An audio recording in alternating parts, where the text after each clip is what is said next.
সকল দেশের রানী সেজে আমার জন্মভূমি, এমন দেশটি কোথাও খুঁজে পাবে না তো তুমি। ধনে ধন্যে পুষ্পে ভরা আমাদের এই বসুন্ধরা। সত্যি আমাদের দেশটি সত্যি ধনে ধন্যে পুষ্পে ভরা। দেখুন, এখানে 1 ইঞ্চি মাটিও আপনার ফেলনা নয়, প্রতি ইঞ্চি ইঞ্চি মাটিতে সোনা ফলে।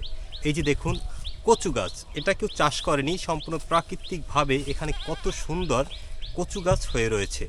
তো আমরা চায়ের দোকানে বসে যদি এই সমালোচনা করি যে লেবুর দাম এত বেশি কেন, এই সমালোচনার সময়টুকু কাজে লাগিয়ে আপনি যদি একটা লেবু গাছ লাগিয়ে রাখেন, তাহলে আপনাকে আর লেবু কিনতে হবে না, আর লেবুর দাম কেন বেড়েছে সেটাও চিন্তা করতে হবে না।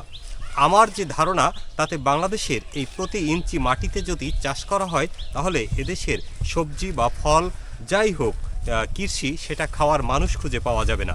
তাহলে এদেশে আর কাঁচা তরকারি বা কাঁচা কোনো বাজার বলতে কিছু থাকবে না। প্রত্যেকটি মানুষই কিন্তু ফসল ফলাতে পারে। আর শহরে যারা আছেন, একটি লেবু গাছ লাগিয়ে রাখতে পারেন। ধন্যবাদ সবাইকে।